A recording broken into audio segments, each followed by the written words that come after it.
Guys, welcome back to the platform of JRF Adda. मैं मधुश्री हूँ।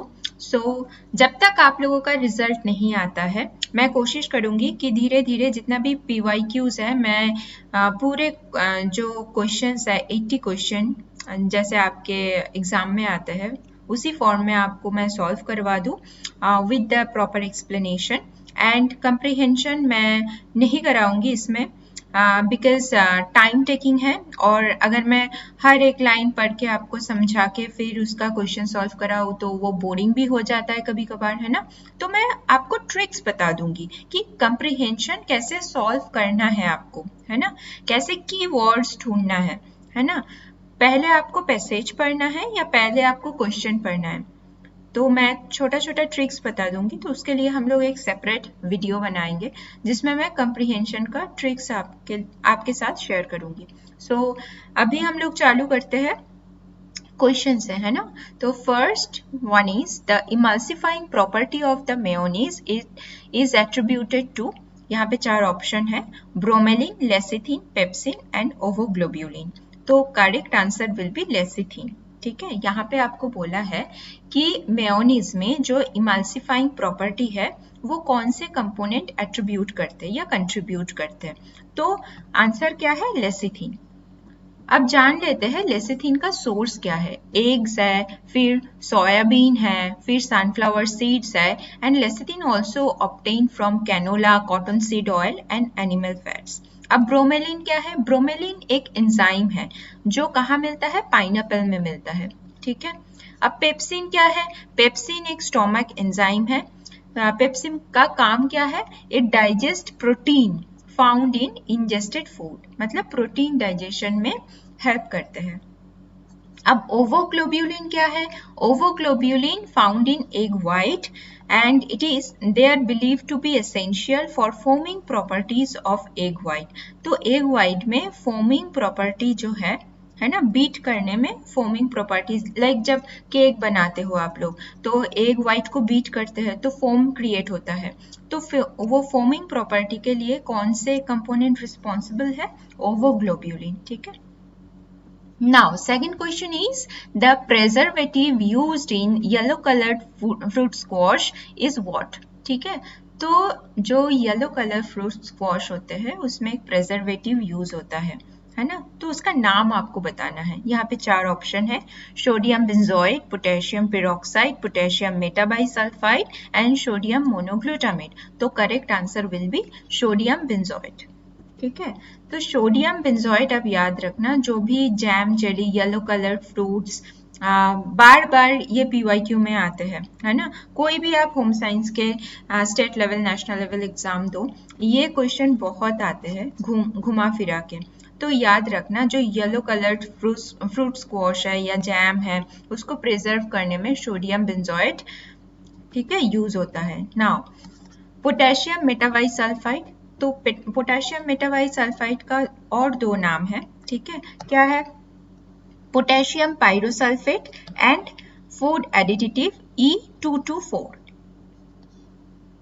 ये याद रखना, ये इंपॉर्टेंट है। ठीक है। तो पोटेशियम मेटाबाइसल्फाइड क्यों यूज होता है, it's help to preserve the natural colour of the food and protect against bacteria. तो नेचुरल कलर जो फ्रूट्स के होते हैं उसको प्रिजर्व करने के लिए पोटेशियम मेटाबाइसल्फाइड या पोटेशियम पाइरोसल्फेट यूज होता है। अब potassium peroxide preserve the natural freshness of fruit. तो फ्रूट्स के जो नेचुरल फ्रेशनेस होता है उसको बरकरार रखने के लिए पोटेशियम पेरोक्साइड यूज होता है।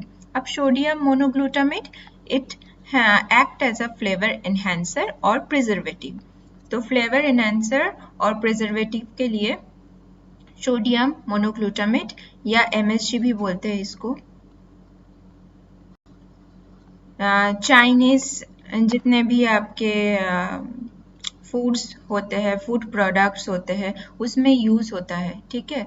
अब एक्सेसिव अगर हो जाता है कंजम्पशन, तो इसके वजह से चाइनीज रेस्टोरेंट सिंड्रोम भी होता है। ये भी आप थोड़ा देख लीजिएगा, है ना।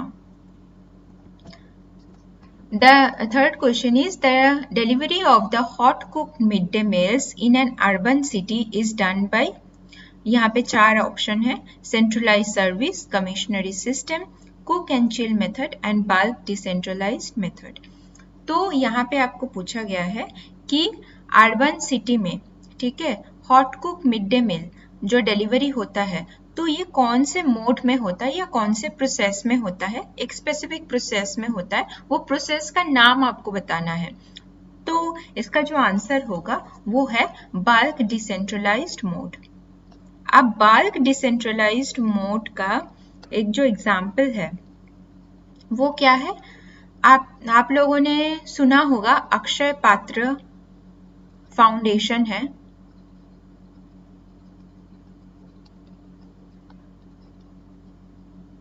बहुत सारे स्टेट्स में काम करते हैं मिड डे मील सप्लाई के लिए, है ना। उनके एक सेंट्रलाइज किचन होता है, वहाँ पे उन लोग खाना प्रिपेयर करते हैं, उसके बाद वो सेंट्रलाइज किचन से वो जितने भी अर्बन या रूरल एरिया में जितने भी डिस्ट्रिक्ट्स है, मतलब जितने स्कूल्स है ना, जहाँ से उनको फंड मिलता है, जो एनलिस्टेड स्कूल्स है, वहाँ पे उन लोग खाना सप्लाई करते हैं मिड डे मील के लिए। एक बार आप लोग क्या कीजिएगा, अक्षय पात्र फाउंडेशन गूगल में सर्च कीजिएगा और वहाँ पे आपको इन डिटेल मिल जाएगा उन लोग कैसे काम करते हैं, कौन से स्टेट में काम करते हैं, स्पेसिफिक फीचर्स क्या है ना, तो वो पढ़ लीजिएगा। नाउ अब जो बाकी जो आपके ऑप्शंस थे उसके बारे में हम लोग जान लेते हैं। फर्स्ट था कमिश्नरी फूड सिस्टम। तो कमिश्नरी फूड सिस्टम को सेंट्रलाइज्ड फूड सिस्टम भी बोलते हैं, ठीक है।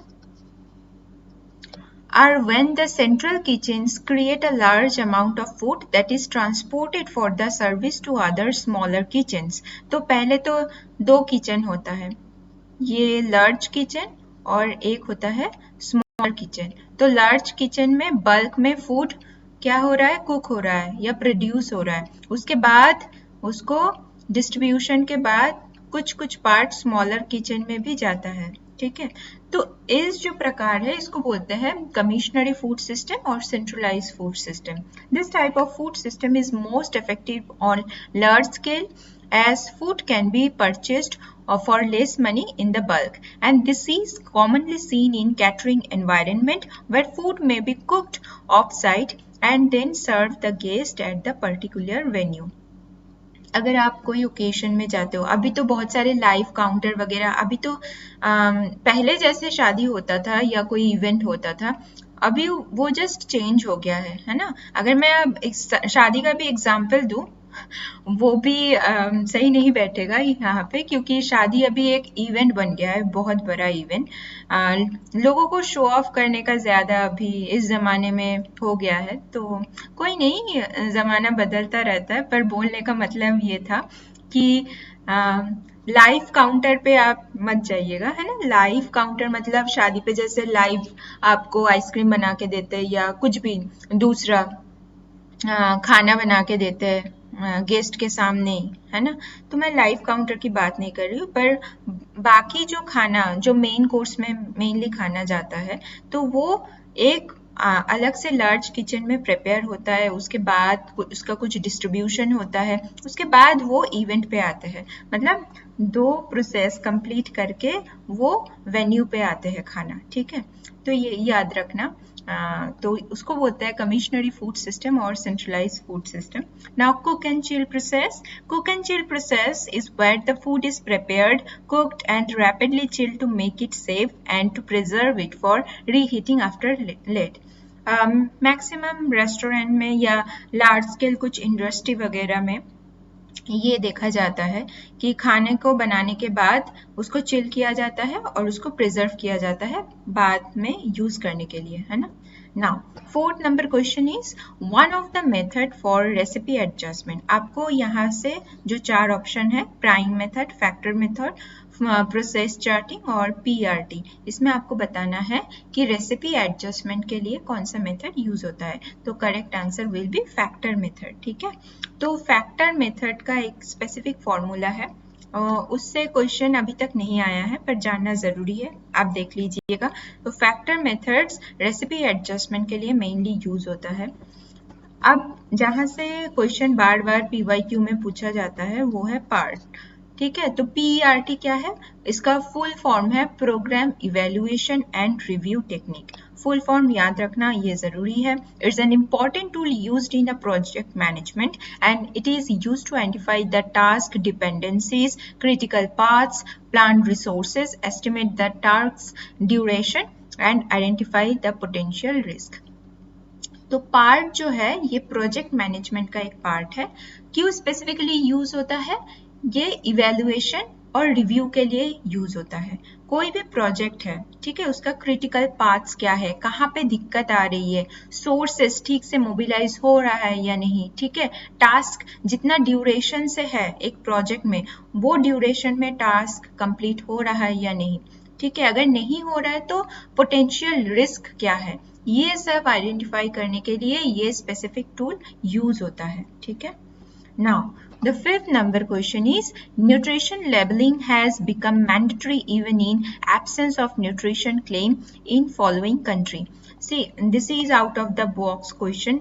तो हर मतलब आपको एग्जाम में कभी भी आप नेट का एग्जाम दो, ऐसे 2-3 सॉर्ट ऑफ क्वेश्चन आता है। कितना भी आप पढ़ के जाओ ना, वो वहां से नहीं आता है, एकदम हटके आता है। तो 2020 में ये एकदम हटके वाला क्वेश्चन था। हालांकि जो बच्चे फूड टेक्नोलॉजी से बिलोंग करते हैं उनको थोड़ा सा एकदम कोर फूड साइंस के बच्चे हैं उनको पता होने के चांसेस है, पर जैसे मेरे जैसे बच्चे टेक्सटाइल के बच्चे होंगे, फिर आपके FRM के बच्चे, उनके लिए ये बहुत एकदम मुश्किल वाला क्वेश्चन है ना। तो इसका जो करेक्ट आंसर है वो है इंडिया।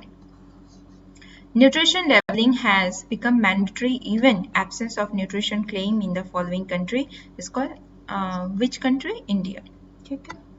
तो हर एक फैसा ही है, आपको पता है, food safety standard authority of India, तो वहां से न्यूट्रिशन लेबलिंग होता है, तो उसका ही एक क्वेश्चन है पार्ट, ठीक है। Now 6 number question is the community intervention program launched by the Union Health Ministry for youth for rural and urban area, poor and affluent। तो आपको बताना है, यहाँ पे 4 जो ऑप्शन दिया है NFSM, सबला, RKSK, NGCP, ठीक है, ये 4 ऑप्शन में से कौन से ऐसे प्रोग्राम है नेशनल लेवल जो यूथ के लिए है रूरल एंड अर्बन एरिया में? जो इसका आंसर है वो होगा RKSK। बाकी जो सबला है या सैग है, मैंने बहुत सारे आपको एग्जाम से पहले जो न्यूट्रिशन और हेल्थ रिलेटेड प्रोग्राम्स है नेशनल लेवल पे वो मैंने कंप्लीट कर दिया है, उसमें सबला भी था। तो आप लोग जो नहीं देखे हो वो वीडियो जाके प्लेलिस्ट में आप देख सकते हो, वहाँ पे बहुत सारे और भी आपके प्रोग्राम्स है जो इम्पोर्टेंट है, देख लीजिएगा। बाकी हम लोग जान लेते हैं NFSM क्या है। National food security mission.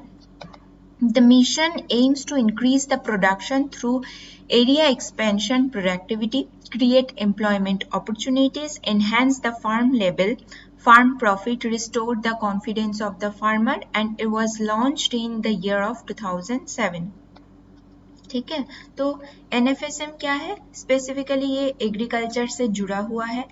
Farmer का जो प्रॉफिट है, ठीक है, कैसे एम्प्लॉयमेंट अपॉर्चुनिटीज इंक्रीज किया जाए फार्मर के लिए, स्पेसिफिक ये कंपोनेंट है NFSM का, नेशनल फूड सिक्योरिटी मिशन। कब लॉन्च हुआ था? 2007 में। अब हम जान लेते हैं RKSK है क्या। RKSK का फुल फॉर्म है राष्ट्रीय किशोर स्वास्थ्य कार्यक्रम। It was launched in the year of 2014, ठीक है।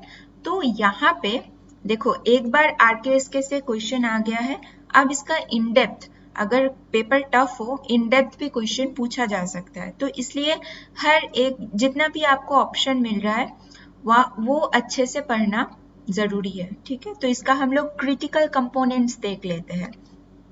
So there are 7 C's in the RKSK program. What are the 7 C's?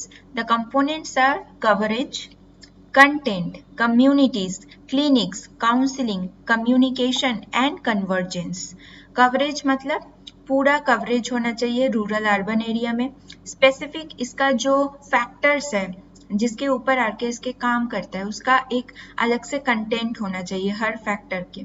फिर कम्युनिटीज, हर एक कम्युनिटीज में रीच होना चाहिए। क्लिनिक्स स्पेसिफिक, हम लोग आरकेएसके के अगर बात करते हैं मेंटल हेल्थ है, न्यूट्रिशन है, तो इसके लिए स्पेसिफिक क्लिनिक होना चाहिए बच्चे के लिए। और काउंसलिंग मतलब परामर्श देना, वो स्वास्थ्य संबंधी हो सके, पोषण संबंधी, तो परामर्श के लिए भी यहाँ पे आरकेएसके के अंतर्गत एक सी है कंपोनेंट। फिर कम्युनिकेशन, अगर आप काउंसलिंग दे रहे हो तो communication would be the part of counselling, है ना। तो कम्युनिकेशन प्रॉपर होना चाहिए। और कन्वर्जेंस मतलब क्या है, मैंने पहले भी बोला था कि हमको अकेले काम नहीं करना है, दूसरे डिपार्टमेंट को इन्वॉल्व करके भी काम करना है। तो वो जो इन्वॉल्वमेंट वाला पार्ट है उसको बोलते हैं कन्वर्जेंस, राइट। नाउ यहाँ पे आरकेएसके इंक्लूड 6 स्ट्रैटेजिक प्रायोरिटीज, जो मैं बात कर रही थी। तो प्रायोरिटीज एरिया है, हर एक प्रोग्राम के प्रायोरिटी एरिया होता है। क्या क्या आरकेएसके का प्रायोरिटी एरिया है? सेक्सुअल एंड रिप्रोडक्टिव हेल्थ, जैसे अगर आप कोई हॉस्पिटल में जाते हो, गवर्नमेंट हॉस्पिटल में, वहाँ पे आर्श आपको कॉर्नर मिलेगा, एडोलेसेंट रिप्रोडक्टिव सेक्सुअल हेल्थ, ठीक है। वहाँ पे एक आर्श काउंसलर भी होते हैं, तो आर्श कॉर्नर जैसे मिलता है, इसलिए सेक्सुअल एंड रिप्रोडक्टिव हेल्थ पे ज़्यादा गौर किया जाता है। फिर न्यूट्रिशन, जैसे मैं आपको बोल रही थी काउंसलिंग के लिए, है ना, nutrition. Non communicable disease NCD, आपको पता ही है अभी एरा क्या है इंडिया का, डबल बर्डन नहीं, ट्रिपल बर्डन ऑफ है, माल न्यूट्रिशन, राइट। डबल बर्डन में क्या आता है? Under nutrition, over nutrition.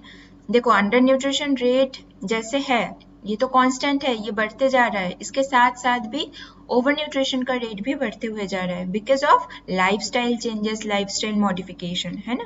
तो इसलिए जो एनसीडी है, नॉन कम्युनिकेबल डिजीज, क्या क्या होता है? डायबिटीज, कार्डियोवास्कुलर डिजीज, कैंसर, इसका भी रेट हायर हो रहा है ना। Now, the substance misuse, injuries, violence, including the gender-based violence and mental health. Mental health Covid के टाइम पे एक बहुत प्राइम फैक्टर था, ठीक है।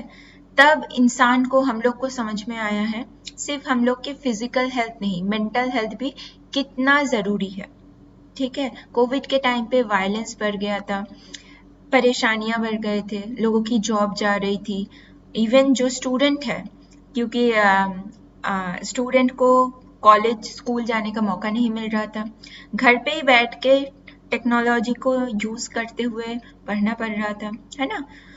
बहुत लोग बहुत सारे दिक्कतें फेस किए हैं उस टाइम पे, तो तब ना मेंटल हेल्थ जो चीज़ है वो उभर के आया है, जो एक डोमिनेंट फैक्टर था बहुत पहले से, और हम लोग अभी मेंटल हेल्थ के ऊपर ज़्यादा फोकस कर रहे हैं। फिजिकल हेल्थ है, मेंटल हेल्थ अगर सही नहीं है, अगर कोई लोग मतलब इंसान के बॉडी एंजाइटी, डिप्रेशन, स्ट्रेस में है, तो हार्मोनल इम्बैलेंस होगा। हार्मोनल इम्बैलेंस होगा तो उसका डायरेक्ट आउटकम कहाँ पे पड़ेगा? न्यूट्रिशन पे पड़ेगा। क्यों? आपको पता ही है कि दो प्रकार की इसका आउटकम होता है, एक तो होगा अंडर न्यूट्रिशन, दूसरा होगा ओवर न्यूट्रिशन। आप देख लेना, कोई कोई किसी में आप देखना कि अगर बहुत ज़्यादा स्ट्रेस में है तो कोई कोई लोग क्या करते हैं? ओवर ईटिंग करते हैं। तो ओवर ईटिंग अगर करोगे तो ऑब्वियसली उसका आउटकम क्या होगा? ओवरवेट और ओबिसिटी। अगर कोई इंसान ज़्यादा स्ट्रेस में है, मेरे ही बहुत सारे फ्रेंड थे जो बिल्कुल खाना छोड़ देते थे, खाना ही नहीं खा पाते थे। मैं स्ट्रेस में मैं ज़्यादा खा लेती थी, तो इसलिए मेरा वेट, जब मैं एमएससी में थी मेरा वेट बहुत बढ़ गया था। अभी भी मैं ओवरवेट हूँ ऐसा नहीं है, पर उस दौरान बहुत स्ट्रेस होता था और काम का स्ट्रेस होता था, बहुत सारे असाइनमेंट कंप्लीट करना पड़ता था, थीसिस भी चल रहा था, है ना।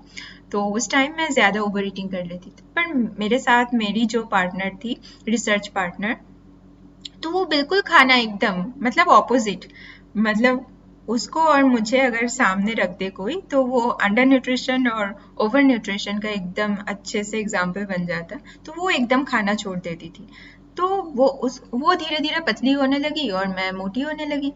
तो यही तो मेंटल हेल्थ, अगर बॉडी स्ट्रेस और एंजाइटी में है, अगर आप कोप अप नहीं कर पा रहे हो with in the period of time, तो आपके वो न्यूट्रिशन पे इफेक्ट पड़ेगा। तो इसलिए मेंटल हेल्थ बहुत ज़रूरी है।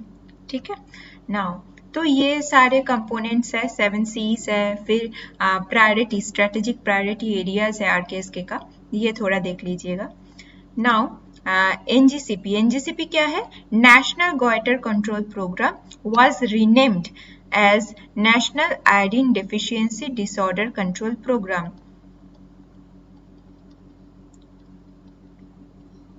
तो एनजीसीपी पहले बोला जाता था, ठीक है, इसका नया नामकरण हुआ है, क्या है? National iodine deficiency disorder control programme. Now goal क्या है? To bring the prevalence of iodine deficiency disorder IDD to below 5% in the country, to ensure 100% consumption of iodized salt contain 15 ppm at the household level. Objective क्या है? Surveys to assess the magnitude of iodine deficiency disorder in the district, supply of iodinated salt in the place of common salt, resurveys to assess iodine deficiency disorder impact the iodated salt after every 5 years in the district, laboratory monitoring of iodated salt and urinary iodine excretion, and health education and policy. Those are the objectives and goals of NGCP, which is now called as NIDDCP. ठीक है, तो ये देख लीजिएगा। Specific जो iodise salt है आप लोगों को पता है वो हीट लेबाइल होता है, ठीक है, तो इसलिए खाना बनाने के बाद सॉल्ट का यूज करना चाहिए। जिस कंटेनर में आप सॉल्ट रख रहे हो वो ढका होना चाहिए, है ना। सूरज के, क्योंकि हीट लेबाइल है इसलिए रोशनी में, मतलब सनलाइट में नहीं रखना ही बेहतर है, ठीक है, और ढक के रखना चाहिए। तो ये सारे एनजीसीपी, आरकेएसके और एनएफएसएम का जितना भी गोल्स है, पॉइंटर्स है, मैंने डाल दिया इधर, आप लोग स्टडी कर लीजिएगा अच्छे से। Now the 7 number question is the major sign of ARF. अब एआरएफ क्या है? एक्यूट रेनल फेलियर, ठीक है। तो एक्यूट रेनल फेलियर का मेजर साइन एंड सिम्टम्स क्या है? 4 ऑप्शन दिया है। Increase serum creatinine, elevated blood cholesterol, decrease blood pressure, decrease bone mass density. तो आपको पता है अगर रेनल है, किडनी है, तो किसके साथ कनेक्टेड है? कौन से कंपोनेंट के साथ? क्रिएटिनिन। दूसरे ऑप्शन देखना ही नहीं है। Cholesterol heart disease, blood pressure भी हार्ट डिजीज है, बोन मास डेंसिटी कैल्शियम से रिलेटेड है ना। तो क्या होता है अगर किसी का एक्यूट रेनल फेलियर होता है कोई इंसान का, तो जो सीरम क्रिएटिनिन लेवल है वो हाई हो जाता है बॉडी में। Now 8 number question is which of the following instrument is used for estimation of the colour values. Textile से क्वेश्चन है। यहाँ पे 4 ऑप्शन दिया है, crockmeter, launderometer, pad steam range and spectrophotometer. तो answer would be spectrophotometer. Now अब crockmeter क्या है? Crocometer provides a quick and accurate method to determine the amount of color transferred from the textile material such as fabric, carpeting, yarn, leather to other surfaces by rubbing. ठीक है। Now, laundrometer क्या है? It is used to determine the color fastness of the textile material to washing of the textile material and leather using the rotating machine which is called gyro wash or rota wash. Pat steam range क्या है? It is a process of dyeing, continuous dyeing process in the fabric in the open with the padded machine with the dye stuff and then it going the process of steaming. ठीक है, तो क्रोकोमीटर specifically जो colour transfer होता है rubbing करने में वो determination में हेल्प करता है। लॉन्ड्रोमीटर क्या है? लॉन्ड्रोमीटर कलर फास्टनेस में यूज होता है। Pad steam range dyeing process में यूज होता है। Now the applique work in the Bihar is known as Khatwa, Khanvi, Rabari work and झिक टिक्की। तो आंसर वुड बी काठवा। ठीक है, ये जो खानवी, राबरी एंड झिक टिक्की है, those are the part of Kachchhi embroidery या कच्छ एम्ब्रॉयडरी।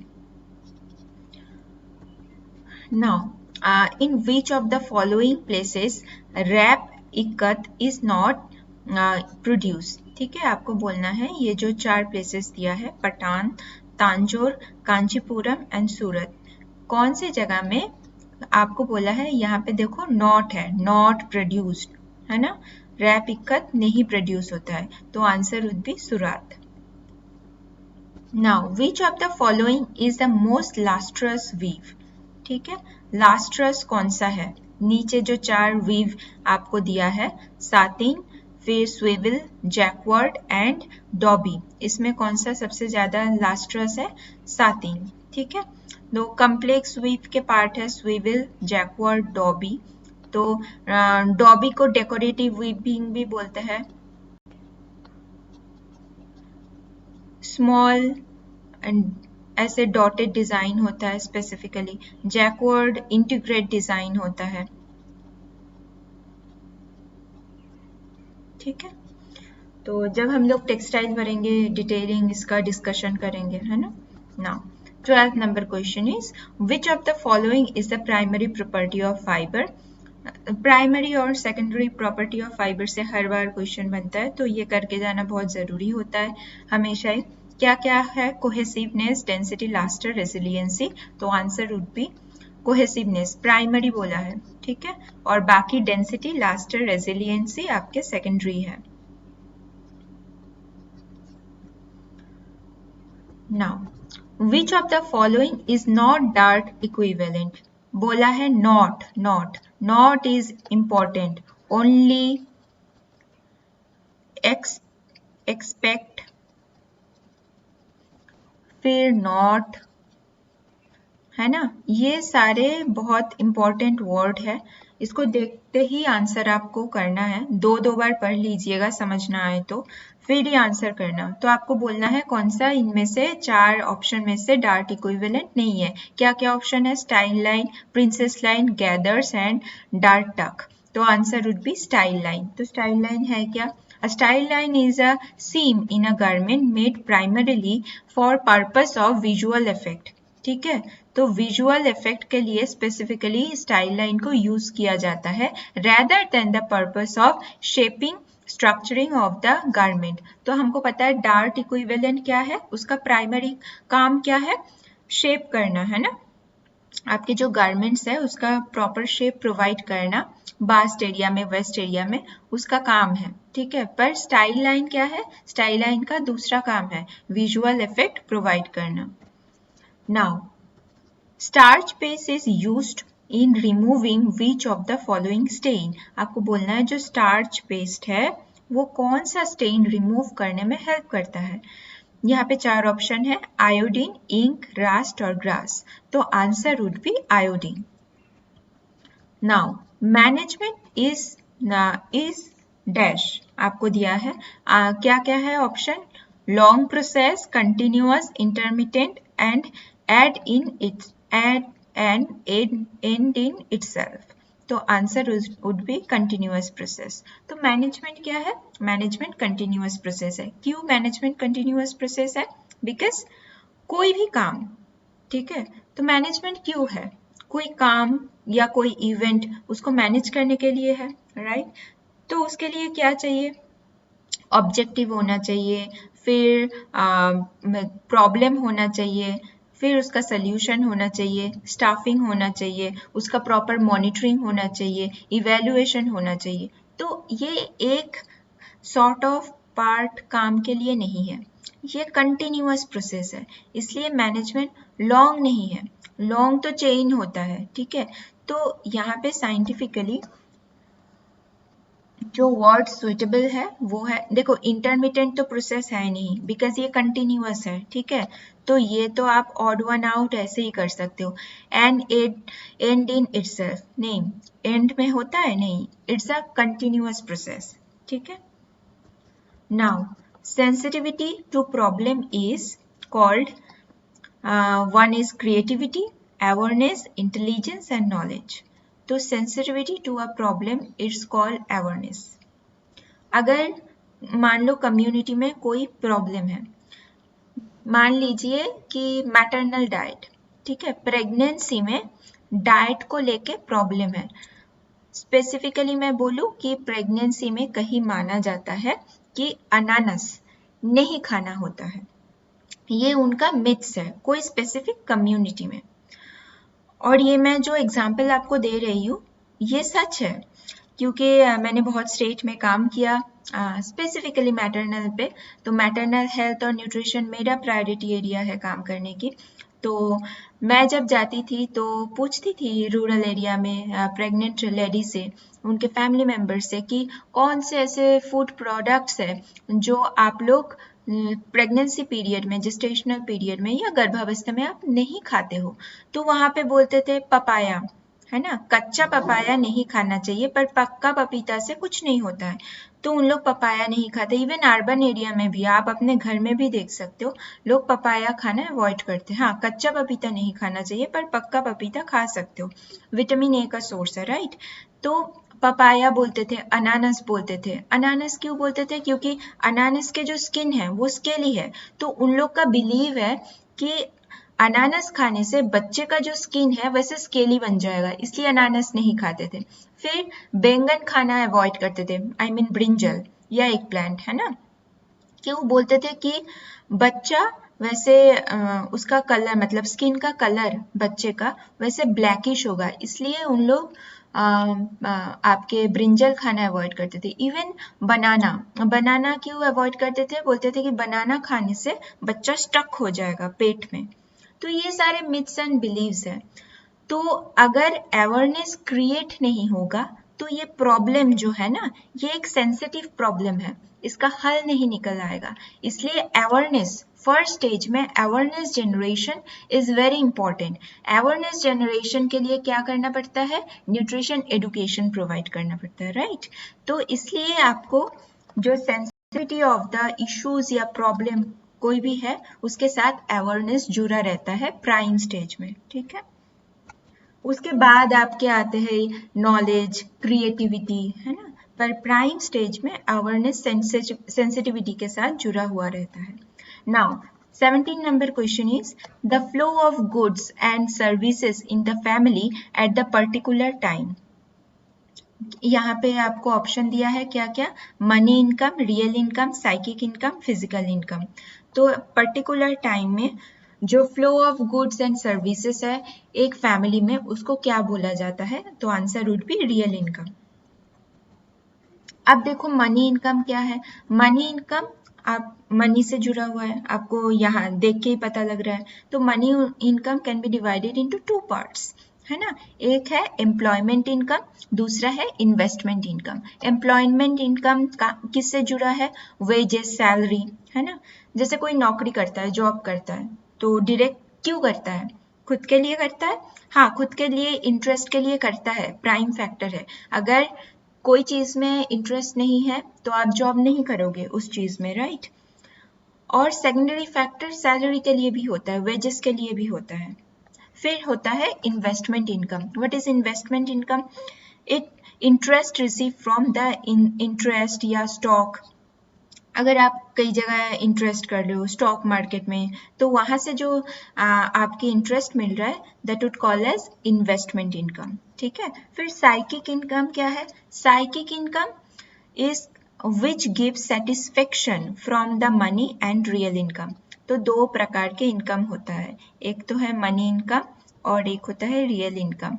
तो ये दो चीज से अगर आपके जो गोल है वो पूरा करने के बाद जैसे आपको महसूस होता है, क्या महसूस होता है? सेटिस्फेक्शन, ठीक है।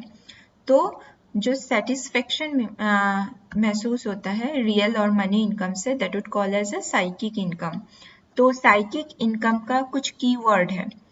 क्वेश्चन अगर साइकिक इनकम से बनता है कोई भी जगह, कोई भी एग्जाम में, तो कुछ कुछ कीवर्ड्स है। क्या क्या है? इंटेंजिबल, क्वालिटेटिव, सब्जेक्टिव, फिर सेटिस्फेक्शन। ये चार कीवर्ड साइकिक इनकम से जुड़ा हुआ है, ये याद रखना है ना।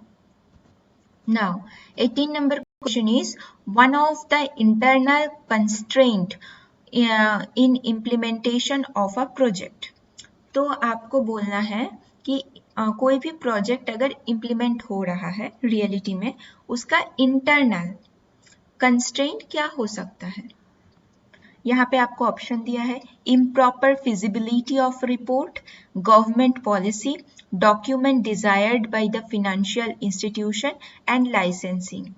देखो, अगर आपको ये क्वेश्चन का आंसर पता भी नहीं है, 2-3 बार पढ़ने के बाद आपको इसका आंसर आप ऑड वन आउट कर सकते हो। कैसे? ये जो कीवर्ड है इंटरनल बोला है, internal implementation of a project. ये जो प्रोजेक्ट, कोई भी प्रोजेक्ट आप मान लो जो इम्प्लीमेंट हो रहा है, तो उसका इंटरनल कंस्ट्रेंट क्या है? इंटरनल मतलब बहुत स्मॉल स्केल में है, लार्ज स्केल में नहीं है। पर गवर्नमेंट पॉलिसी क्या होता है? नेशनल लेवल में होता है, स्टेट लेवल में होता है, राइट? वो लार्ज स्केल में है, तो इसको आप आउट कर सकते हो। फिर document desired by financial institution, इसके साथ कोई मतलब है? फिनेंशियल इंस्टीट्यूशन के लिए डॉक्यूमेंट चाहिए? नहीं। फिर लाइसेंसिंग कंपनी के लिए चाहिए होता है, तो प्रोजेक्ट इम्प्लीमेंटेशन के लिए नहीं होता है, राइट? कंपनी चलाने के लिए जरूरी होता है। हाँ, पर improper feasibility of the report, मतलब कोई अगर प्रोजेक्ट इम्प्लीमेंट हो रहा है, ठीक है, अगर कोई रिपोर्ट है, उसके मुताबिक अगर कोई रिपोर्ट बन रहा है, वो अगर सही नहीं है, ठीक से नहीं हुआ है, उसका फिजिबिलिटी नहीं है, उसका कोई आउटकम नहीं है, जो प्रोजेक्ट है उसके रिपोर्ट के साथ अगर कोई मेल नहीं है, तब वो दिक्कत हो सकता है। अगर आप प्रोजेक्ट इम्प्लीमेंट कर रहे हो, उसका वेल डॉक्यूमेंटेशन भी होना ज़रूरी है। अगर वो सही से डॉक्यूमेंट नहीं है, अगर वो फिजिबल नहीं है रिपोर्ट का, है ना, रिपोर्ट फिजिबल नहीं है, तो उसका इम्प्लीमेंटेशन में गड़बड़ है, तो ये इंटरनल कंस्ट्रेंट बन सकता है। ठीक है। Now, 19 number question is the low cost material hollow gypsum board and dogs are used for what? तो आपको बोलना है जो जिप्सम बोर्ड है वो एक प्रकार के लो कॉस्ट मटेरियल है, और जिप्सम बोर्ड कैसे बोला है? हॉलो, मतलब बीच में हॉलो है। वो जिप्सम बोर्ड और ब्लॉक्स किस चीज़ तैयार करने में यूज होता है? क्या क्या आपके यहाँ पे ऑप्शन है? Roofs, foundation, interior wall and floor. तो answer would be interior wall. देखो, ये हॉलो जिप्सम बोर्ड है, ये वॉल के यूज के लिए ये एक एक पीस है, ठीक है। इसको जोड़ने के बाद इसका जो बीच का स्पेस है ये हॉलो है, मतलब खाली है, तो यूज होता है।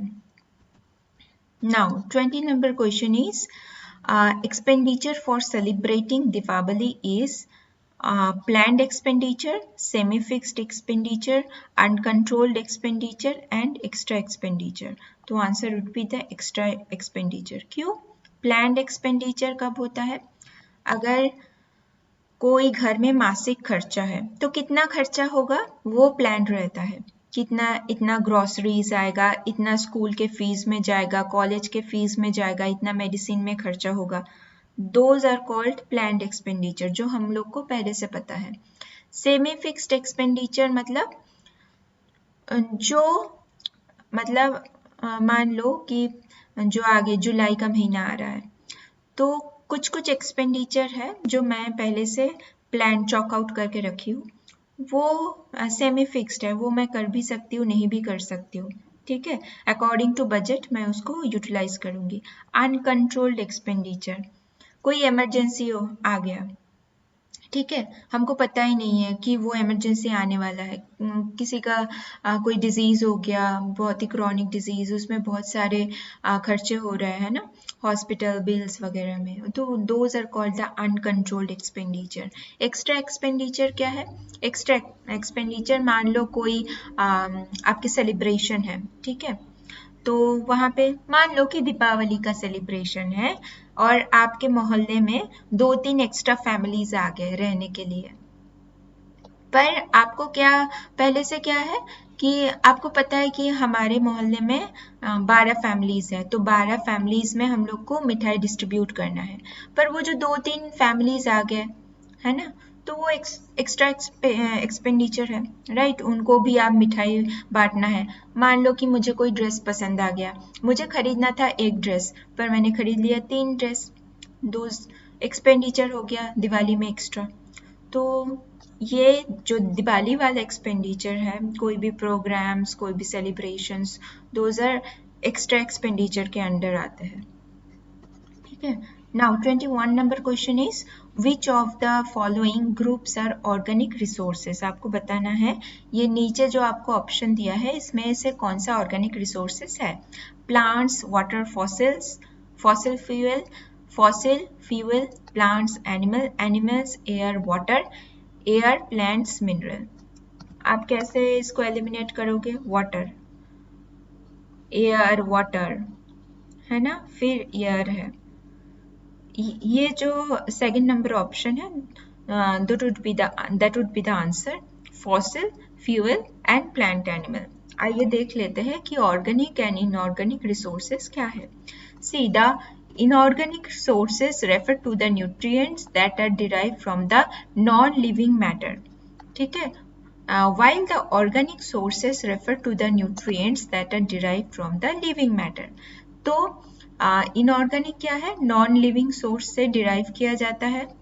ऑलरेडी आप लोग जो पीडी वाला है, पीपल डेवलपमेंट एंड एनवायरनमेंट, जो आपके फर्स्ट पेपर के अंतर्गत है, वो वहाँ पे आपको ये ऑर्गेनिक एंड इनऑर्गेनिक रिसोर्सेज पढ़ने के लिए मिलेगा, है ना। फिर आपके जो इनऑर्गेनिक सोर्सेस है कहाँ से आते हैं? It's includes the mineral and other chemical elements that are found in soil. ठीक है। Now the next question is the formation of the connection between the parents and the newborn in the period soon after birth is called what? यहाँ पे 4 दिया है आपके option, attachment, connection, bonding and love. तो answer would be bonding. क्यों? देखो, एक बच्चा जन्म लिया है, उसके बाद माँ के साथ पहले क्या होता है? उसका बॉन्डिंग होगा। माँ उसको पकड़ेंगे, माँ महसूस करेंगे कि मेरा ये बच्चा है। ठीक है। जैसे देखना जो LBW बेबीज होते हैं, स्पेसिफिकली जिसका वजन जन्म के टाइम पे 2 kg से कम होता है, ठीक है, उसको क्या दिया जाता है? Kangaroo mother care. ठीक है, जिसको KMC भी बोला जाता है, कैंगरू मदर केयर। ये सिर्फ मदर नहीं देते हैं, फादर भी दे सकते हैं। बच्चे का जो बोथ पेरेंट्स कैन प्रोवाइड और give the kangaroo mother care. ठीक है। तो कैंगरू मदर केयर का जो मेन मकसद है वो क्या है? बॉन्डिंग। बॉन्डिंग, अगर स्किन टू स्किन अटैचमेंट होगा पेरेंट्स के साथ बच्चे का, तो वो बॉन्ड डेवलप करने में हेल्पफुल रहेगा। बच्चा जो है न्यूबॉर्न, वो सेफ महसूस करेगा और पेरेंट्स के साथ उसका कनेक्शन बनेगा। अब देखना, अगर माँ के साथ बच्चे का कांटेक्ट ना हो तो क्या होगा? मिल्क प्रोडक्शन में भी उसका इफेक्ट रहेगा। जैसे early initiation of breast feeding में दिक्कत हो जाएगा, बिकॉज अगर माँ महसूस ही नहीं करेगा कि मेरा बच्चा भूखा है, तो कैसे ऑक्सीटोसिन और प्रोलैक्टिन साइकिल उसका सही से इस्तेमाल होगा? नहीं होगा, सिक्रेट नहीं होगा ऑक्सीटोसिन प्रोलैक्टिन। ठीक है। तो मिल्क प्रोडक्शन में दिक्कत होगा, इसलिए स्किन टू स्किन अटैचमेंट ज़रूरी है। उसको स्पेसिफिकली बच्चा जन्म लेने के बाद जो पेरेंट्स के साथ माँ का जो पेरेंट्स के साथ बच्चे का जो इन्वॉल्वमेंट रहता है ना, जो कनेक्शन फॉर्म होता है, उसको उस फेज को बोला जाता है बॉन्डिंग। ठीक है। Now 23 number question is the theory that holds that behavior is strongly influenced by biology and evolution is referred as what? यहाँ पे 4 ऑप्शन है, ecological theory, ethological, Erikson's epigenetic theory and Darwin's theory. यहाँ पे बोला है biology and evolution. अगर यहाँ पे एरिक्सन में क्या है? जीन बोला जाता है, हेरिडिटी बोला जाता है, साइकोसोशल बोला जाता है, तो एरिक्सन का एपिजेनेटिक होता। ठीक है। इकोलॉजिकल ब्रॉनफ्रेंड बर्नर ने दिया है। ठीक है। तो कोई यहाँ पे मैच नहीं है, सिर्फ एक ही मैच रहता है, डार्विन्स थ्योरी। तो डार्विन्स ने, चार्ल्स डार्विन्स ने थ्योरी दिया था बायोलॉजी एंड इवोल्यूशन के ऊपर। ये हम लोग ने आई थिंक क्लास 12 में पढ़ा है। देखो 12 से भी क्वेश्चन बन रहा है होम साइंस का, अब कहाँ से क्वेश्चन बन रहा है पता ही नहीं चल रहा है। तो थोड़ा सा ना अच्छा मतलब कंसंट्रेट करके, ये तो हम लोग को एकदम अजीब सा क्वेश्चन आया है ना। ऑप्शन में नेट का सिलेबस से उन्होंने ऑप्शन पुट अप किया है, पर जो क्वेश्चन है वो विदाउट नेट का सिलेबस से है। मतलब विदाउट नहीं है, थोड़ा सा ज़्यादा ही इन डेप्थ उन्होंने पूछ लिया है। पर बेसिकली ये क्लास 12 के बायोलॉजी में पढ़ाया जाता है, चार्ल्स डार्विन के theories and all, even class 10th में भी पढ़ाया जाता है। तो थोड़ा सा अगर पता ना चलता हो, समझ ना आता हो, 2-3 बार क्वेश्चन को रीड कर लीजिएगा तो आंसर अपने आप ही मिल जाएगा। तो हाँ, यहाँ पे लिखा है ब्रॉनफ्रेंड बर्नर्स का इकोलॉजिकल सिस्टम थ्योरी, ठीक है। Now 24th number question is in the new education policy 2019, पर इम्प्लीमेंट कब से हुआ था? 2020 से, ठीक है। One of the new element is, यहाँ पे 4 ऑप्शन दिया है, inclusion of early childhood education, provision of fathers education, focus on adolescent education, introduction of the adult education. ये एडल्ट एजुकेशन बहुत पहले था। एडोलेसेंट एजुकेशन में क्यों फोकस किया जाएगा? स्कूल एजुकेशन में ही एडोलेसेंट एजुकेशन आता है। फादर्स एजुकेशन, ये तो एकदम ही अजीब सा ऑप्शन दिया है। बचा रहता है, अगर आपने न्यू एजुकेशन पॉलिसी नहीं भी पढ़ के गए हो, पर आपका दिमाग अगर सही चल रहा है तो आप ऑड वन आउट करके आप सही आंसर टिक कर सकते हो। तो answer would be the inclusion of early childhood education.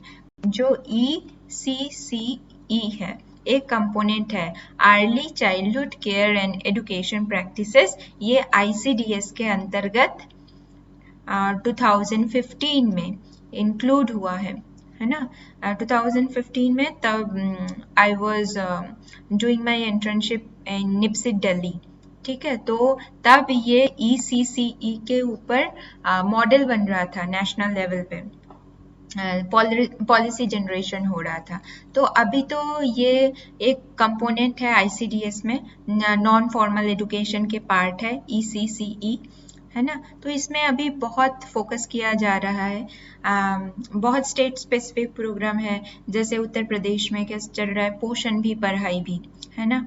तो थोड़ा सा कम्युनिटी न्यूट्रिशन, एजुकेशन रिलेटेड क्या क्या चल रहा है, तो थोड़ा सा ध्यान रखना। बहुत कुछ पॉलिसी लेवल पे अभी चेंजेस हो रहा है, सुधार हो रहा है। बहुत सारे component like education, nutrition, mental health सब मर्ज्ड अप हो रहा है।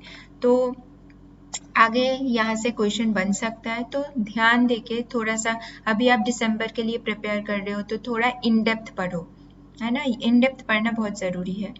तो यहाँ पे पहले क्या प्रोविजन था?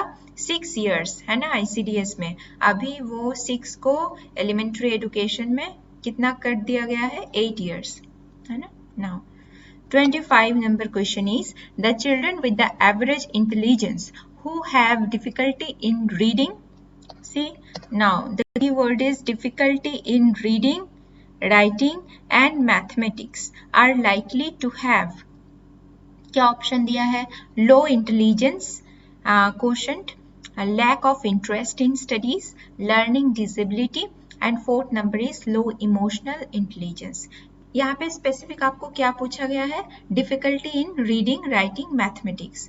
इंटेलिजेंस क्वेश्चन से क्या संबंधित है ना। वो स्टैंडर्डाइज टूल है कि बच्चे का इंटेलिजेंस क्या है वो नापने का। इमोशनल क्वेश्चन से क्या है? इमोशन से तो ये जुड़ा ही नहीं है, तो ये आप आउट कर देना। फिर lack of interest in studies, वो तो सिचुएशनल है, आज मुझे पढ़ने का मन कर रहा है मैं पढ़ लूंगी, कल नहीं कर रहा है तो नहीं करूंगी, नहीं। पर जो करेक्ट ऑप्शन है वो है लर्निंग डिसेबिलिटी। यहाँ पे बोला है डिफिकल्टी, डिफिकल्टी है तो धीरे जाके अगर वो बहुत टाइम से चल रहा है और वो पैटर्न बन गया है तो वो डिसेबिलिटी में कन्वर्ट हो जाएगा, राइट। तो answer would be the learning disability. Now 26 number question is, the third stage of Erik Erikson's theory of human development is named as या called as autonomy versus shame and doubt, trust versus mistrust, identity versus identity confusion, fourth one is initiative versus guilt। The answer would be initiative versus guilt। देखो जो theories common जो theory है ना, जैसे Ericsson, पियाजे, Freud, फिर दूसरे जो हार्लॉक्स वाला ह्यूमन डेवलपमेंट स्टेजेस है, दोज आर इम्पॉर्टेंट, वहाँ से क्वेश्चन बनता है, हर बार आपको मिलेगा, है ना। तो ये जो कॉमन थ्योरीज है वो आप देख के जाना, जैसे कोलबर्ट की थ्योरी अभी भी ये आपके नेट एग्जाम पे आया है, तो यहाँ से क्वेश्चन आएगा ही आएगा, तो इसको इन डेप्थ पढ़ के जाना बहुत ज़रूरी है। नाउ एरिक्सन के साइकोसोशल डेवलपमेंट थ्योरीज में क्या बोला है, यहाँ पे एज ग्रुप दिया है और यहाँ पे साइकोसोशल क्राइसिस दिया है। फर्स्ट जो एज ग्रुप है वो है इन्फेंट टू 18 मंथ्स, जो फर्स्ट क्राइसिस वाला स्टेज है वो है trust versus mistrust. 18 to 3 years autonomy versus shame and doubt, 3 to 5 years initiative versus guilt, 5 to 13 industry versus inferiority, 13 to 21 identity versus role confusion, 21 to 39 intimacy versus isolation, 40 to 65 generativity versus stagnation, 65 to older ego integrity and despair. ठीक है। Now 27 number question is the basic premise of Prohibition of Child Marriage Act 2006 is that, यहाँ पे आपको 4 option दिया है। A child can be married only after 15 years of age. Making a child go through marriage is an offense. A girl or a boy is a minor up to 18 years of age. Fourth number is a girl is minor up to 14 and a boy is minor up to 21. ये सबको पता है। जो minority की category है according to gender, है ना, female और मेल, ये पता है 18 एंड 21। अभी ये रिवाइज होने वाला है ना। गर्ल का कितना होने वाला है 21 और बॉयज का कितना होने वाला है 23 माइनॉरिटी, पर अभी तक वो आया नहीं है, प्रोसेसिंग चल रहा है, right. Now 28 number question is which of the following statement does not describe the matriarchal family? फिर से मैं बोल रही हूँ, क्वेश्चन अच्छे से पढ़ना है। यहाँ पे क्या पूछा है, does not describe the matriarchal family, है ना। क्या क्या आपके ऑप्शन है, authority vests in the woman head family, second number option is marriage relation are transient, the husband is sometimes a casual visitor, descent is through the mother, फिर property is transferred to the mother। तो यहाँ पे क्या बोला है, आर्चल बोला है, मैट्रिआर्चल family, ठीक है। तो आर्चल के साथ मैं आपको कैटेगरी दिखा रही हूँ, है ना। डिफरेंट टाइप ऑफ फैमिली है, डिफरेंट फैक्टर्स के ऊपर डिपेंड करके फैमिलीज को कैटेगराइज किया गया है। तो यहाँ पे जो आंसर होगा मैट्रिआर्चल फैमिली कौन से स्टेटमेंट डिस्क्राइब नहीं करता है, वो है कि marriage relation are transient and the husband sometime the casual visitor, मतलब घर पे जाने के लिए बोल रहे हैं कि जो आपके जो फीमेल डोमिनेंट है हाउस होल्ड में, वहाँ पे कैजुअल विजिटर के हिसाब से कभी कभार हस्बैंड विजिट करने जाते हैं। पर यहाँ पे आपको पूछा गया है नॉट मैट्रिआर्चल, तो मैट्रिआर्चल फैमिलीज का आपके जो कैरेक्टरिस्टिक है वो है ऑथोरिटी वेस्ट वोमेन लीड, फिर मदर के मतलब अनुसार आपके जो हेरिडिटी है, जो जनरेशन है, वो बिलोंग करेगा। फिर property transfer to the mother, तो मदर से ही बच्चे को प्रॉपर्टी ट्रांसफर होगा। पर यहाँ पे देख लीजिए, अगर हम ऑथोरिटी की बात करते हैं, जहाँ जो आपको क्वेश्चन पूछा गया है ना, मैट्रिआर्चल, तो ऑथोरिटी आता है। तो 2 टाइप के फैमिलीज होता है, एक होता है पैट्रिआर्चल, एक होता है मैट्रिआर्चल। अगर हम लोग on the basis of residence, जैसे आपको सेकंड ऑप्शन में पूछा गया कि हस्बैंड कैजुअल विजिटर होता है, तो वो रेसिडेंसी के बाद बोल रहे हैं ना। तो अकॉर्डिंग टू रेसिडेंस 2 प्रकार की फैमिली होता है, एक होता है पैट्री लोकल या वेरी लोकल फैमिली, और दूसरा होता है मैट्री लोकल या ऑक्सिलरी लोकल फैमिली, ठीक है। Now 29 number question is the term used to refer a person who controls or selects the content that reaches an audience known as watchman, gatekeeper, housekeeper and guard. See, those are the lame option, वो आप ऐसे ही आप इसको eliminate कर सकते हो। अगर आपने कम्युनिकेशन पढ़ा है फर्स्ट पेपर में, इवन सेकंड पेपर में, तो आपको पता है what are the gatekeepers of communication. Even syllabus में गेट कीपर लिखा होता है ना। तो गेट कीपर कम्युनिकेशन के साथ जुड़ा है। ये सब क्वेश्चन आते हैं कि बच्चे को एक्स्ट्रा 2 मार्क्स, अगर बच्चे को टफ लग रहा है पेपर, नहीं बन रहा है क्वेश्चन, ये सब है कि एक्स्ट्रा क्वेश्चन 2 मार्क्स के 2 मार्क्स ऐसे ही बच्चे को दे दो, इसलिए ऐसे क्वेश्चन देते हैं। Now 30 number question is, which of the following models of development emphasized that modernization could be achieved by increased productivity, economic growth and industrialization? So there are different type of paradigm of the development model. Basically 4 developmental model होता है। तो आपको यहाँ पे बोला है modernisation achieve करने के लिए इंक्रीज प्रोडक्टिविटी, इकोनॉमिक ग्रोथ और इंडस्ट्रियलाइजेशन को एम्फसाइज करना बहुत ही ज़रूरी है। तो ये ऐसे कौन सा मॉडल है? तो जो मॉडल है वो है dominant paradigm of development model. ठीक है। Now 31 number question is, which of the following is not a group approach for communication and extension? फिर से आ गया है नॉट बोला है, not a group approach for communication extension, है ना। तो यहाँ पे क्या क्या ऑप्शन है? Workshop, home visit, training and demonstration. तो answer would be home visit. Home visit एक इंडिविजुअलिस्टिक अप्रोच होता है। ठीक है। अभी होम विजिट कहाँ पे जुड़ा हुआ है? ICDS, integrated child development services. वहाँ पे जो आंगनवाड़ी वर्कर है, आंगनवाड़ी कार्यकर्ती है, ठीक है, वो होम विजिट करते हैं। घर मतलब एक घर से दूसरा घर जाते हैं, महीने में एक सॉर्ट ऑफ टाइम उनको मिला है, ठीक है। उस टाइम में उनको होम विजिट करना पड़ता है। क्यों?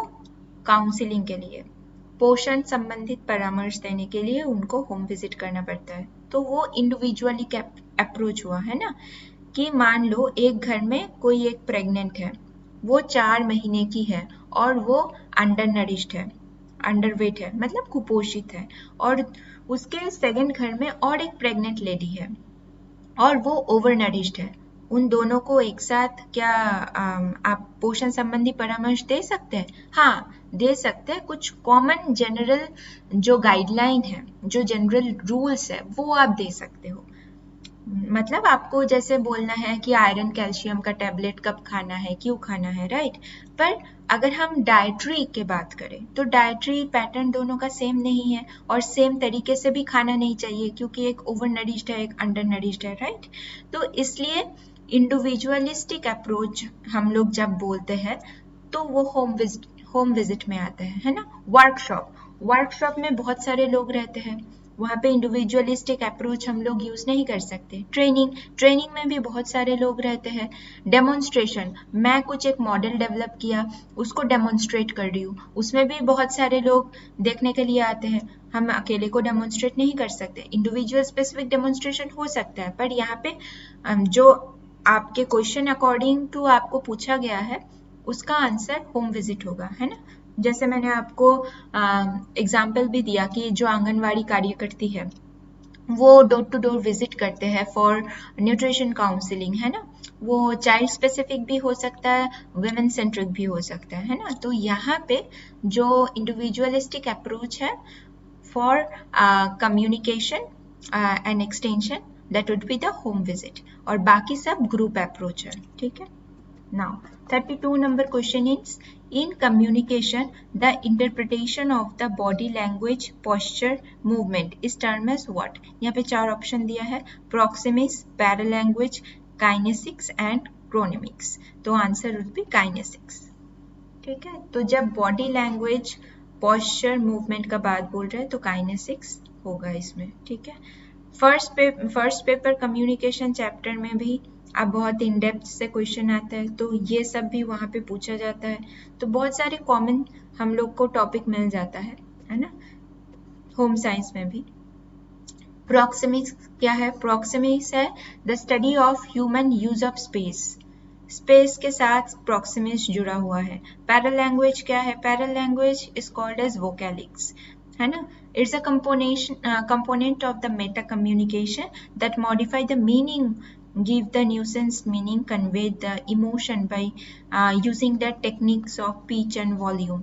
जैसे मेरे पास कोई बच्चा पढ़ने के लिए आया है और बहुत बात कर रहा है, शोर मचा रहा है, तो अगर मैं बोलती हूँ आराम से बैठ जाओ, अगर मैं वही बात चिल्ला के बोलती हूँ आराम से बैठो, पिच एंड वॉल्यूम में डिफरेंस है ना?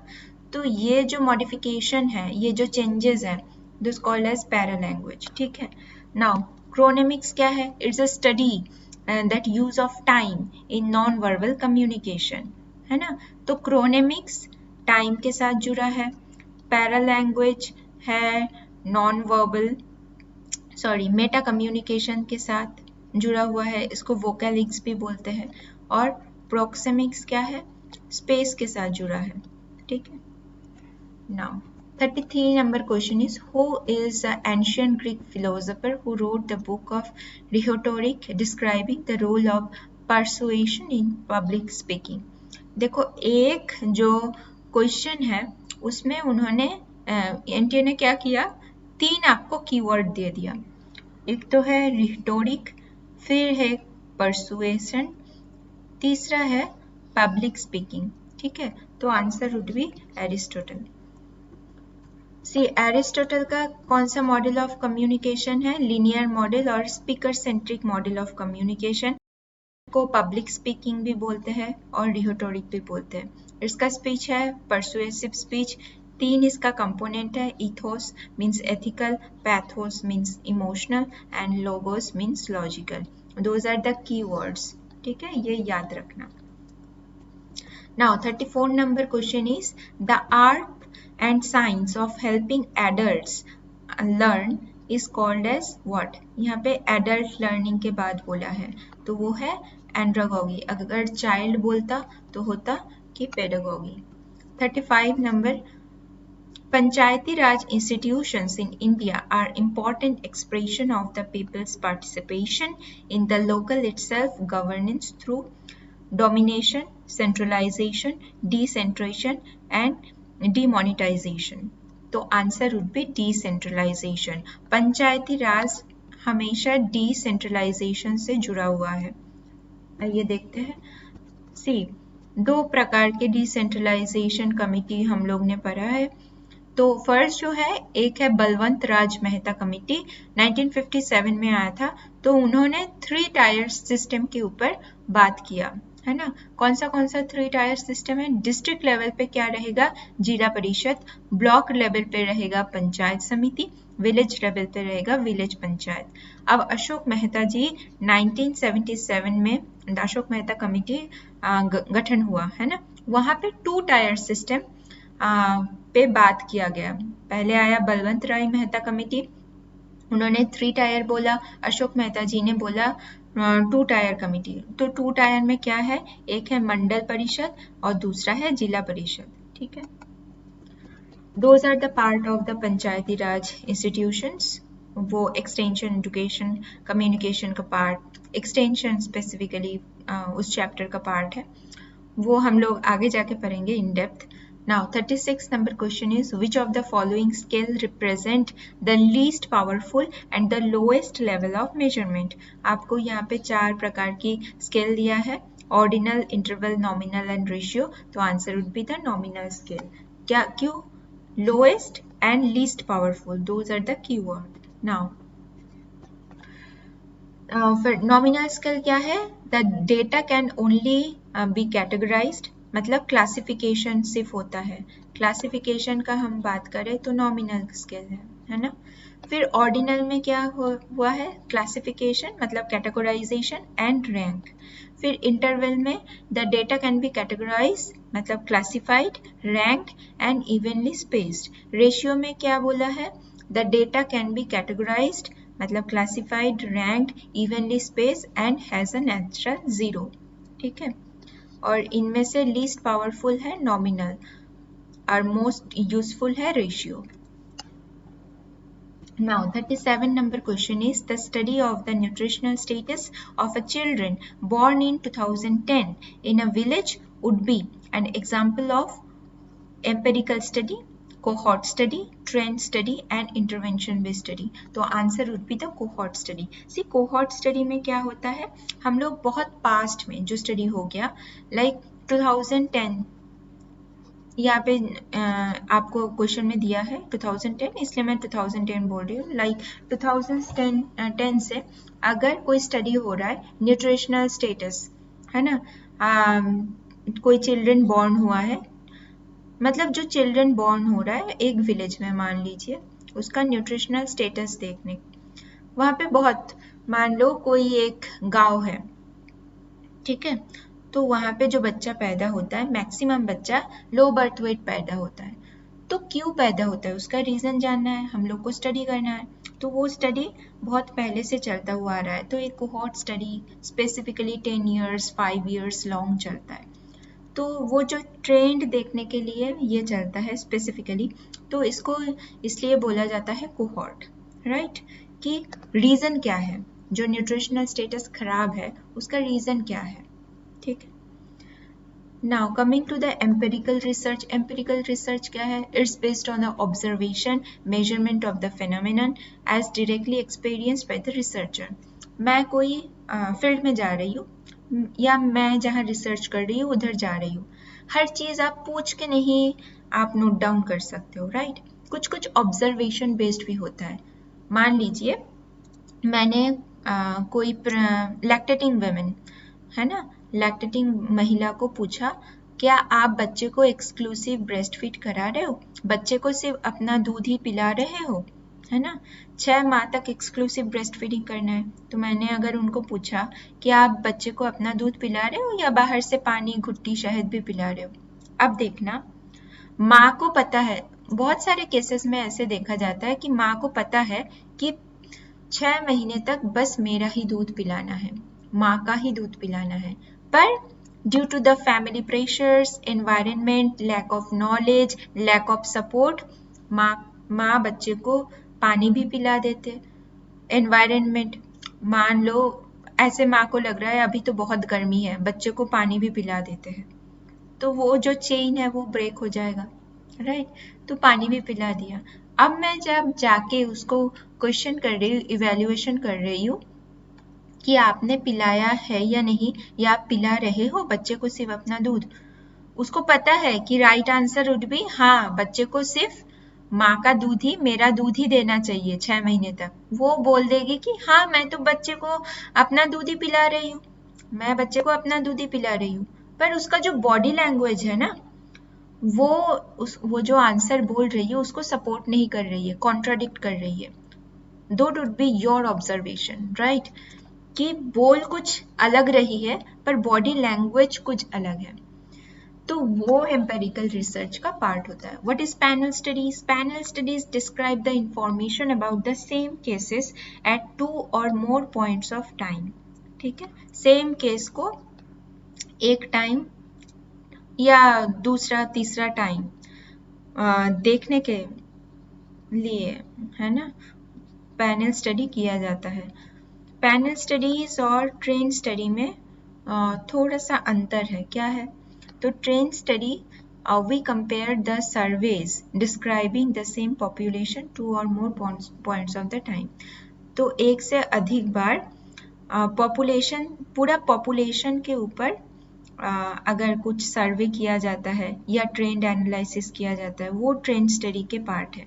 तो ट्रेंड जब भी आते हैं उसमें पॉपुलेशन आता है, ठीक है, और पैनल स्टडी जब होता है वो इंडिविजुअलिस्टिक होता है, सम केसेस, ठीक है, इंडिविजुअल केसेस, ठीक है.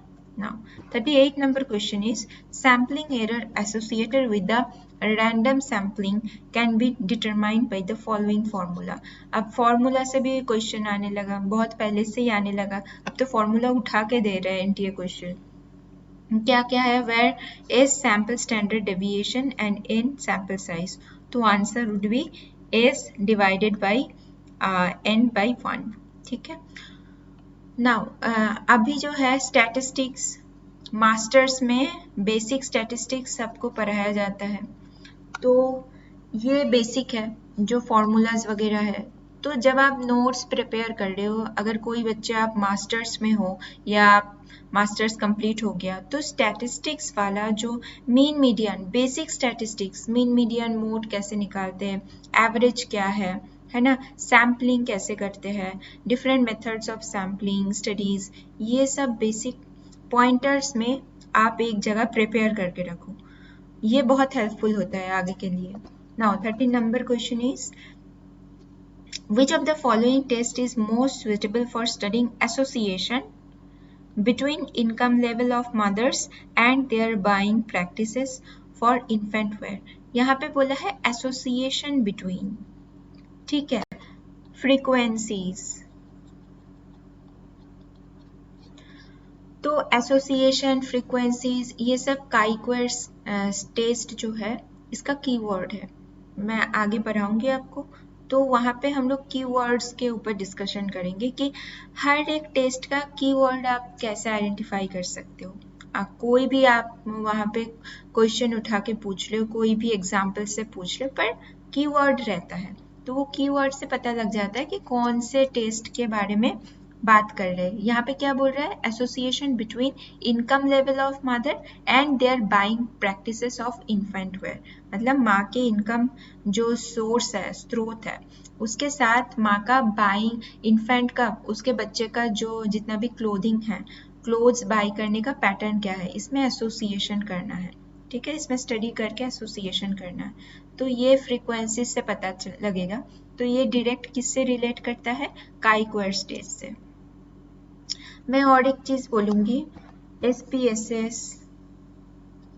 बहुत सारे स्टैटिस्टिकल सॉफ्टवेयर है, अभी तो R आ गया है ना, तो अगर आपको बेसिक स्टैटिस्टिक्स आते हैं, आपको पता है कि कैसे आपको एनालिसिस करना है अपने डेटा को, अगर नहीं पता है तो बहुत सारे ई कोर्स आता है सॉफ्टवेयर के ऊपर, वो कर लो, अभी फ्री टाइम है, वो आप जाके कर लो, मैं ये सलाह दूंगी, सीखो, पहले सीखो, डिपेंडेंसी से पहले आप सीखो, जानो, गलती होगा, है ना, उसको मॉडिफाई करने के लिए सीखना है, जैसे प्रोग्राम कंटिन्यूअस प्रोसेस है, learning is also a continuous process, तो पहले तो देखो कि आगे जाके जब आप PhD करने जाओगे, राइट, आपको ये सॉफ्टवेयर यूज करना पड़ेगा, वहाँ पे भी कोर्स वर्क में स्टैटिस्टिक्स रहेगा, आपको सीखना पड़ेगा, वहाँ पे बेसिक सिखाया जाता है, रिसर्च ये वो जो आप स्टैटिस्टिक्स में पढ़ के हुए जा रहे हो वही सिखाया जाता है, पर आपके पास जब डेटा आएगा आपके रिसर्च वर्क का, उसको तो एनालिसिस करना पड़ेगा ना। अब दूसरे स्टैटिस्टिशियन से आप एनालिसिस करा ही सकते हो, पर बेहतर ये है कि अपना डेटा खुद आप एनालिसिस कर लो। मैं अपने जब मास्टर्स में थी तो मेरे जो गाइड थी, तो उन्होंने बोला पहले तो SPSS सीख के आओ, है ना, उसके बाद अपना डेटा खुद एनालाइज करना, तो that time I had to learn from a statistician, मैंने उनसे सीखा कि SPSS टूल को कैसे यूज़ किया जाए, है ना, तो पहले सीखो, ठीक है, बहुत सारे फ्री ई कोर्स अवेलेबल है और बहुत सारे पेड ई कोर्स भी अवेलेबल है, डिफरेंट ऑर्गेनाइजेशन से होता है, तो सर्च करो गूगल में और ये टाइम को यूटिलाइज करो।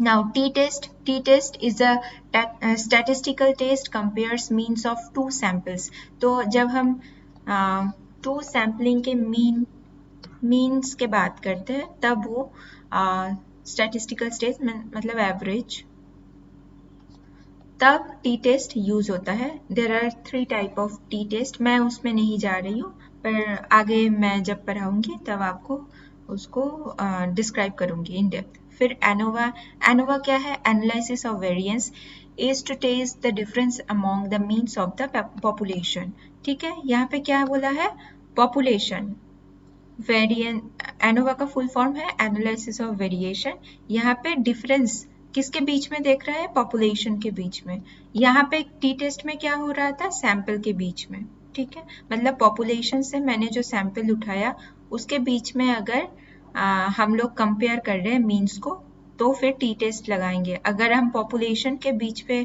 कंपेयर कर रहे हैं तो एनोवा लगाएंगे। अब पियर्सन क्या है, Pearson correlation measures the strength of the linear relationship between the two variable, तो दो वेरिएबल के बीच में लीनियर रिलेशनशिप अगर देखना है तो हम लोग पियर्सन कोरिलेशन लगाएंगे। Now the 40 number question is which of the following is not. फिर से बोला है, पहले नॉट हम लोग आइडेंटिफाई कर लेंगे। An advantage of fixed response question in the questionnaire. तो आपको बोला है कौन सा क्वेश्चनियर में ऐसे कौन सा क्वेश्चन है which is not an advantage fix response question in questionnaire. तो ऐसा कौन सा यहाँ पे ऑप्शन में एडवांटेज नहीं है एक फिक्स रिस्पॉन्स में क्वेश्चनियर में। अगर क्वेश्चनियर क्या है, एक टूल है, ठीक है। तो ऑप्शन क्या है, facilitate completion of the questionnaire, easy score and code, useful where there is little or no information about the sample, no writing is required by the respondent. ठीक है, तो ये जो आपको यहाँ पे ऑप्शन दिया है, ऑप्शन के आपके क्वेश्चन के according answer would be the useful. Not an advantage क्या है, क्वेश्चनियर के एडवांटेज नहीं है। Useful where there is a little or no information about the sample. अगर मैं जो सैंपल पे रिसर्च कर रही हूँ उसके ऊपर कोई रिसर्च मतलब उसके ऊपर कोई डेटा ही नहीं है ना, इंफॉर्मेशन ही नहीं है, तो उसको मैं कैसे क्वेश्चनियर में अपना ऐड करूँ। क्वेश्चनियर डिफरेंट टाइप ऑफ होता है, ओपन एंडेड होता है, क्लोज एंडेड होता है, डिपेंडिंग ऑन द आपके पास सैंपल क्या है और आप किसके ऊपर स्टडी कर रहे हो, आपको कैसे तरीके से डेटा चाहिए, आपको क्वालिटेटिव डेटा चाहिए, क्वांटिटेटिव डेटा चाहिए, उसके ऊपर क्वेश्चनियर क्या एक टूल है, क्वेश्चनियर बनता है ना। हम लोग डेटा को उठाते हैं फील्ड से, क्यों आगे जाके हम लोग उसके ऊपर रिसर्च कर पाए, हम लोग देख पाए, ट्रेंड देख पाए, जो भी आपके रिसर्च के ऑब्जेक्टिव है उसको फुलफिल करने के लिए, आपके जो हाइपोथेसिस है ना, उसको प्रूव करने के लिए हम लोग क्वेश्चनियर के इस्तेमाल करके हम लोग जो हमारे रिसर्च के क्षेत्र है वहाँ से डेटा उठाते हैं। ठीक है, तो अगर हमारे पास सामने वाले के पास जिसके ऊपर हम रिसर्च कर रहे हैं उसके पास डेटा ही अवेलेबल नहीं है, कोई इन्फॉर्मेशन नहीं है, तो क्वेश्चनियर हम सही से यूज़ कर सकते हैं, नहीं कर सकते। तो वही आपको पूछा गया है, नॉट। ठीक है, तो आज के लिए इतना ही था। हम लोग मिलेंगे नेक्स्ट सेशन पे और हम लोग 40 क्वेश्चन डिस्कस करेंगे। तो तब तक के लिए मैंने एक वीडियो बनाया है कि आप एग्ज़ाम के बाद कैसे अपने टाइम को यूटिलाइज कर सकते हो, प्लेलिस्ट में है, जाके देख लेना। पहले वहाँ पे जिस मुख्य बिंदु पे मैंने बोला है, जिस पे आपको बोला है कि आप ये कर सकते हो, ये कोर्स कर सकते हो, आप देखो कि रिसर्च टॉपिक क्या है, आप प्रिपेयर करो असिस्टेंट प्रोफेसर एग्ज़ाम के लिए, अब देखो कौन से एग्ज़ाम्स आ रहे हैं ना, तो पहले वो जाके आप देखो और जब तक रिजल्ट ना आए आप सारी चीज़ करते जाओ, SPSS सीखो, बहुत सारे ई कोर्स अवेलेबल है, फ्री है, अब जाके अपडेट रहो। जो हमारे जो होम साइंस है, लोगों को लगता है कि ये अपडेटेड नहीं है, वही किताब से हो जाएगा, नहीं। टेक्सटाइल जैसे इम्पोर्टेंट है, अपडेटेड है, सब साइंस का पार्ट है। होम साइंस एक साइंस है ना, साइंस मतलब ही अपडेट होते रहते हैं, है ना। तो खुद को भी अपडेट करना बहुत ज़रूरी है, आपके आजू बाजू में क्या हो रहा है ना। अगर आप न्यूट्रिशन क्षेत्र से बिलोंग कर रहे हो, स्पेसिफिक कोर आपका डायटेटिक्स है, अगर किसी का स्पोर्ट्स न्यूट्रिशन है, किसी का पब्लिक हेल्थ न्यूट्रिशन है ना, आप देखो कि आपके जो क्षेत्र है उसमें क्या काम हो रहा है अभी इंडिया में, स्टेट स्पेसिफिक जहाँ पे आप रहते हो उधर क्या काम हो रहा है, इंटरनेशनल क्या काम हो रहा है। अगर खुद को अपडेट नहीं करोगे आगे जाके बहुत मुश्किल होगा, स्पेसिफिकली नेशनल लेवल एग्जाम में। तो खुद को अपडेट करते रहो। हम लोग नेक्स्ट सेशन में मिलेंगे और बाकी जो रिमेनिंग क्वेश्चंस है उसके साथ। तो तब तक के लिए रिवाइज करते रहो, पढ़ते रहो, अपना टाइम पॉजिटिवली यूटिलाइज करते रहो।